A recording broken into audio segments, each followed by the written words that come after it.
बिस्मिल्लाहिर्रहमानिर्रहीम, अस्सलाम वालेकुम। मैं हूं ईसा नकवी। आज बुध 2 मार्च है। यूक्रेन पर रूस की जानिब से लॉन्च किए गए स्पेशल मिलिट्री ऑपरेशन का दूसरा दिन।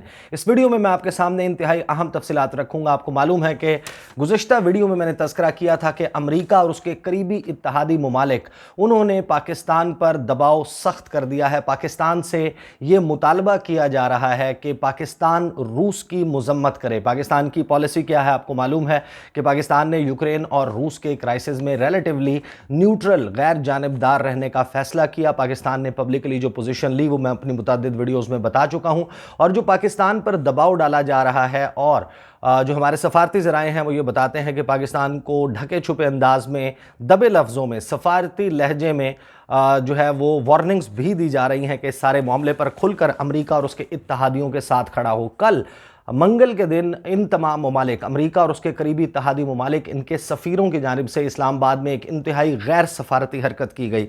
गुज़श्ता वीडियो में मैं उसकी तफसील बता चुका हूँ। कुछ उसका रेलेवेंट पोर्शन मैं आपके सामने इस वीडियो में भी रख दूंगा। लेकिन पाकिस्तान ने इस सारे मामले पर अमरीका और उसके इत्तहादियों को बड़ा भरपूर और करारा जवाब दिया है। और ये जो पाकिस्तान ने जिस तरीके से हिट बैक किया है, इसकी टाइमिंग क्यों बहुत अहम है।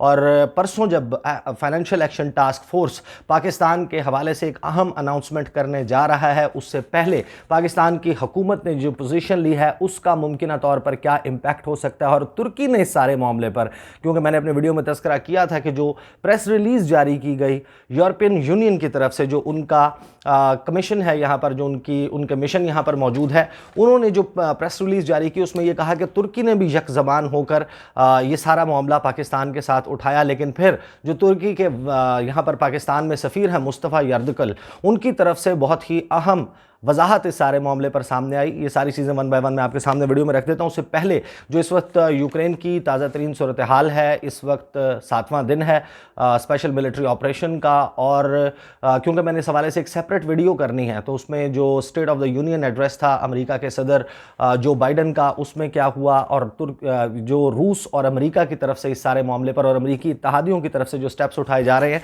उस पर सेपरेटली बात करेंगे। लेकिन इस वक्त जो है इतलात ये हैं कि यूक्रेन में एक के बाद एक शहर रूस के कब्जे में आ रहा है। दारुल हुकूमत कीव अभी तक रूस की पहुंच से बाहर है। वहां पर क्या चल रहा है सेपरेट वीडियो में बात करेंगे। पहले मैं आपको बता देता हूं कि गुज़श्ता रोज़ जो है वो अमेरिका और अमेरिका के करीबी इत्तहादी ममालिक, इन्होंने पाकिस्तान पर दबाव डालने के लिए एक इंतहाई गैर सफारती हरकत की।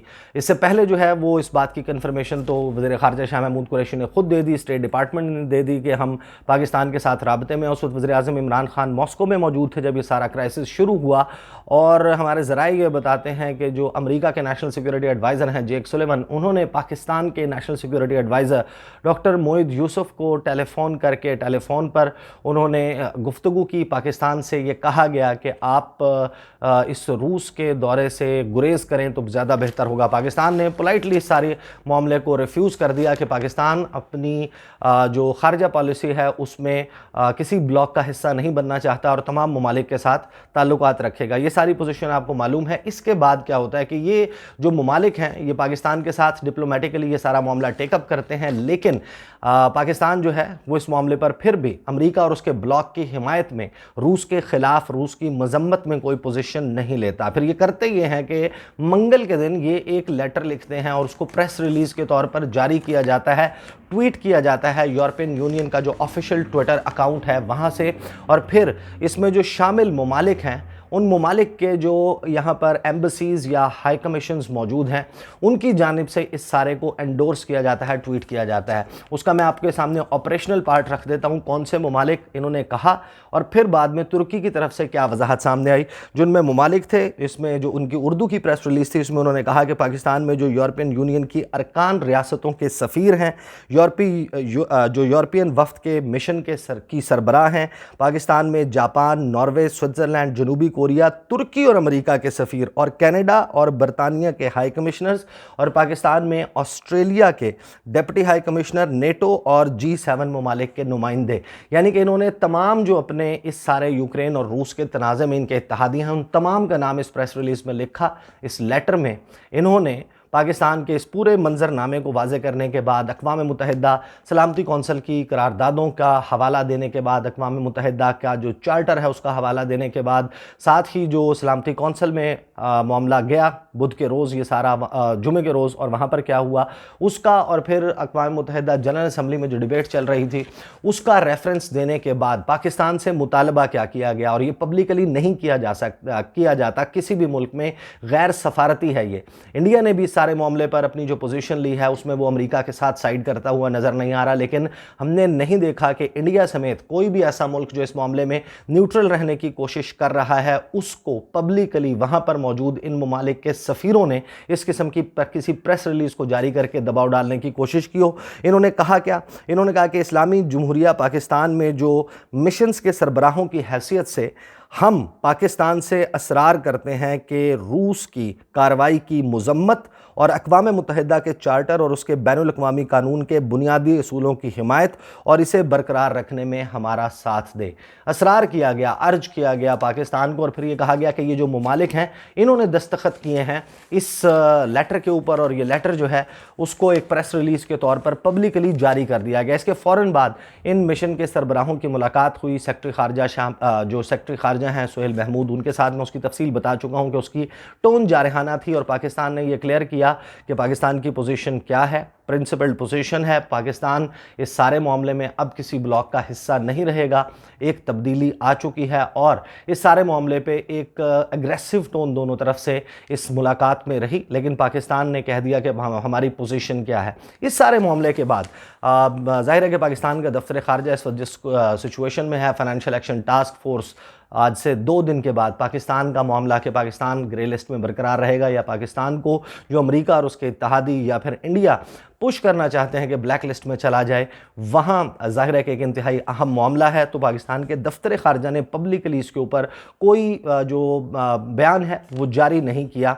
सबसे पहले क्या होता है, इस सारे स्टेटमेंट के सामने आ जाने के बाद, इसके ट्विटर के ऊपर आ जाने के बाद, और इसकी जो रीट्वीट्स हैं वो इन तमाम जो एम्बेसीज़ हैं उनके जानिब से किए जाने के बाद, जो तुर्की के पाकिस्तान में सफ़ीर हैं मुस्तफ़ा यर्दकुल, वो अपने ट्विटर पर जाते हैं, यूरोपियन यूनियन की जो मिशन की हेड हैं उनको, और जो उनका ऑफिशियल ट्विटर अकाउंट है उसको टैग करके वो लिखते हैं, वो कहते हैं कि Turkey did not sign on any version of below press releases. I am sure European Union Pakistan will do the necessary correction about this typo on Urdu version. आपको मालूम है कि पाकिस्तान और तुर्की के ताल्लुकात कैसे हैं, और कल जब ये प्रेस रिलीज सामने आई जिसमें तुर्की का नाम भी शामिल था, मैंने अपनी वीडियो में भी तस्करा किया था कि मैंने इसके हवाले से वजाहत मांगी है कि उर्दू वर्जन में आपने तुर्की का नाम लिखा हुआ है, और जो अंग्रेज़ी वर्जन आपने इसका जारी किया उसमें आपने तुर्की का नाम नहीं लिखा, इसकी वजह क्या है? और फिर तुर्की के सफ़ीर जो हैं वो जाते हैं, वो कहते हैं कि हमने तो इसमें से किसी भी लेटर के ऊपर दस्तखत नहीं किए, तो ये किस तरीके से हमारा नाम लिखा गया। और पब्लिकली तुर्की ने ये पोजीशन ली। ज़ाहिर है कि पाकिस्तान और तुर्की के बड़े बेहतरीन सफारती ताल्लुकात हैं, और तुर्की उन मुमकिन वोट्स में से एक है जो कि फाइनेंशियल एक्शन टास्क फोर्स के फोरम पर पाकिस्तान की मुसलसल हिमायत करते आए हैं, और अब भी जब पाकिस्तान को ब्लैक लिस्ट में पुश करने की एक रिन्यूड एफर्ट इंडिया की तरफ से नज़र आ रहा है, उसमें भी तुर्की जो है उसका पाकिस्तान को बड़ा आसरा है। और कल की प्रेस रिलीज़ ने सारे मामले पर, यानी कि मैं खुद चौंक गया था कि अगर तुर्की जो है वो उनके साथ मिलकर पाकिस्तान को पर जोर डाल रहा है कि रूस वाले मामले पर, रूस और यूक्रेन के मामले पर मजम्मत करे पाकिस्तान, तो फिर ये मामला बहुत सीरियस है और इसके रिपरकशंस हो सकते हैं। बहरहाल जो तुर्की के सफ़ीर हैं उन्होंने ये किया। उसके बाद जो यूरोपियन यूनियन की यहाँ पर हेड है मिशन की, उन्होंने क्या किया, उन्होंने जाकर ये लिखा, उन्होंने कहा कि ये एक टाइपोग्राफिकल एरर था, इसको हमने दुरुस्त कर दिया है। अपनी पुरानी ट्वीट इन्होंने डिलीट कर दी, और उस ट्वीट को डिलीट करने के बाद इन्होंने एक फ्रेश वर्जन जो है उसका अपलोड किया। उसमें तुर्की का नाम शामिल नहीं था, उसमें G7 नेटो और वो जो गैर इजाफी उसमें तस्करा था वो शामिल नहीं था। अब आ जाते हैं कि पाकिस्तान ने इसके ऊपर किस तरीके से स्ट्रांगली रिएक्ट किया। दफ्तर ख़ारजा की मैं आपको मजबूरी बता चुका कि इस वक्त जो है 2-3 मामलात हैं जिसमें दफ्तर ख़ारजा फंसा हुआ है, और उस लेवल के ऊपर जो है वो पोजीशन नहीं ली गई। लेकिन जो गवर्नमेंट ऑफ पाकिस्तान है, सिटिंग कैबिनेट मिनिस्टर पाकिस्तान की डॉक्टर शीरी मज़ारी जो इंसानी हकूक़ की वज़ीर हैं, उन्होंने बहुत ही भरपूर और करारा जवाब दिया है। जो चीज़ मैं मुसलसल अपनी वीडियोज़ में जिनको मेंशन करता आ रहा था कि ये वो ममालिक हैं जिनको पाकिस्तान जब दफ्तर ख़ारजा बुलाकर कश्मीर के मामले पर, फ़लस्तीन के मामले पर अपनी पोजीशन से आगाह करता है, अक़वाम मुत्तहिदा सलामती कौंसिल की करारदादों का हवाला देता है। पाकिस्तान ये बताता है कि इस सारे मामले पर जो इंटरनेशनल लॉ है, बैनुल अक़वामी कवानीन, जो जनेवा कन्वेंशन है, फोर्थ जनेवा कन्वेंशन, उसकी खिलाफ वर्जी हो रही है, तो फिर इनके कान पर जूं नहीं रेंगती। और अब जब ये लड़ाई जो है वो यूरोप में पहुंची है, 70-75 साल के बाद पहली मरतबा वो एक जंगी सूरत हाल का सामना कर रहे हैं, तो उनको अक़वाम मुत्तहिदा के कवानीन भी याद आ गए, उसका चार्टर भी याद आ गया, उनको बैनुल अक़वामी कवानीन भी याद आ गए, जनीवा कन्वेंशन भी याद आ गया, और पाकिस्तान जैसे मुल्कों के ऊपर अब ये दबाव डालने की कोशिश कर रहे हैं। शीरी मज़ानी ने बड़ा ज़बरदस्त काम किया है, आई मस्ट से कि उनको बड़ा क्रेडिट जाता है जिस तरह बोल्डली उन्होंने, और इट इज़ नॉट पॉसिबल कि ये गवर्नमेंट के, क्योंकि she is a sitting cabinet minister, तो वज़ीर आज़म इमरान खान के अप्रूवल के बगैर इस किस्म का काम वो नहीं कर सकती। उन्होंने बराह रास्त ना सिर्फ ये कि यूरोपियन यूनियन की जो यहाँ पर मिशन की सरबराह हैं, जो यूरोपियन यूनियन का ऑफिशियल ट्विटर अकाउंट है, और बरतानिया की जो फॉरेन सेक्रेटरी, जो उनकी वज़ीर ख़ारजा हैं, उनको 2-3 मामलात पर आईना दिखाया। जो शीरी मज़ारी हैं, उन्होंने सबसे पहले इस ट्वीट को, ये जब लेटर था, इसको कोट ट्वीट करते हुए उन्होंने लिखा, ironic after decades of ignoring all violations of UN charter, के कई दिहाइयों तक अक़वाम मुत्तहिदा के चार्टर को और उसकी खिलाफ वर्जी को इग्नोर करने के बाद, उसके ऊपर अपनी आंखें बंद रखने के बाद, यूनाइटेड नेशन सिक्योरिटी काउंसिल की करारदादों पर अपनी आंखें बंद रखने के बाद, फोर्थ जिनीवा कन्वेंशन की जो वायलेशन इंडिया की तरफ से मकबूजा जम्मू कश्मीर में की गई, इसराइल की तरफ से फ़लस्तीन में की गई, now UN charter and international law remembered, कि अब आपको याद आ रहा है कि अक़वाम मुत्तहिदा का एक चार्टर भी है और कोई बैनुल अक़वामी कवानीन भी एग्जिस्ट करते हैं।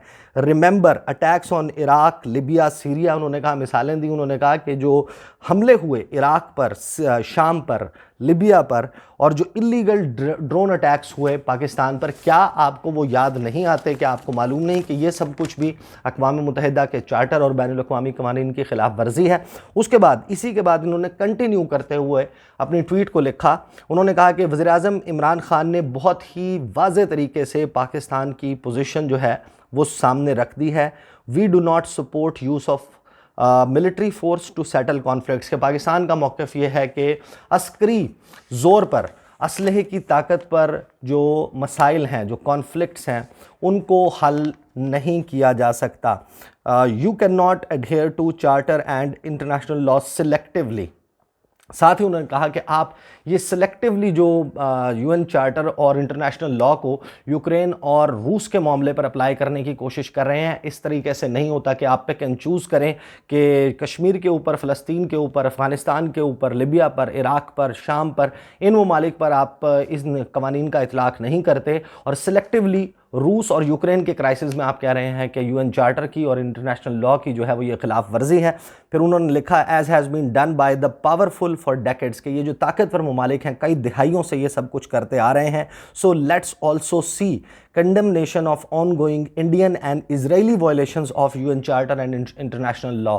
उन्होंने कहा कि चलें फिर देखते हैं कि जो ऑन गोइंग वायलेशंस हैं, जो इस वक्त खिलाफ वर्जियाँ की जा रही हैं इंडिया और इसराइल की तरफ से अक़वाम मुत्तहिदा के चार्टर की और कवानीन की, बैनुल अक़वामी, उसकी किस तरीके से आप मज़म्मत करते हैं। साथ ही उन्होंने कहा कि जो यूएन सेक्रेटरी जनरल हैं, उन्होंने ये कहा था कि जो यूएन चार्टर है, अक़वाम मुत्तहिदा का चार्टर है, वो आला काख्त, फ्रेंच का एक्सप्रेशन है, आला काख्त मेन्यू नहीं है, जिसको अंग्रेज़ी में आला कार्ट बोलते हैं, कि एक तो आपका एक सिलेक्टेड मेन्यू होता है, एक खाने के आइटम्स होते हैं, लेकिन फिर आपको रेस्टोरेंट में जाते हैं तो आपको एक अलहदा से कार्ड दिया जाता है जिसके ऊपर प्राइस आइटम जो है वो लिस्टेड होते हैं, और आप उसमें से डिसाइड करते हैं कि आपने क्या खाना है। तो ये नहीं है, ये आला काख्त मेन्यू नहीं है यूएन चार्टर। अगर आपने इन कवानीन को, इस चार्टर को अप्लाई करना है पूरी दुनिया में, इसको इक्वली अप्लाई करें। ये नहीं हो सकता कि आप अपनी मर्ज़ी से अक़वाम मुत्तहिदा के चार्टर को अप्लाई करने की कोशिश करें रूस और यूक्रेन के मामले पर। आपको याद होगा, मैं एक जो इससे 2 वीडियोस पहले मैंने वीडियो की थी, उसमें मैंने बड़ा क्लियरली मेंशन किया था कि जिस वक्त गुज़श्ता साल 10 मई को इसराइल की तरफ से बमबारी का सिलसिला शुरू किया गया निहत्ते फ़लस्तीनियों पर, जिसमें सैकड़ों फ़लस्तीनी मारे गए, 66 से ज़ायद बच्चे उनमें शामिल थे। वहाँ पर इवन जो बैनुल अक़वामी नशरियाती इदारे हैं उनकी इमारतों को भी निशाना बनाया गया। उस वक्त 8 दिन तक खुली छूट दी गई और ये अक़वाम मुत्तहिदा सलामती कौंसिल में ये सारा मामला नहीं लेकर गए थे और 11 लोग जो है रोज़ लगे थे।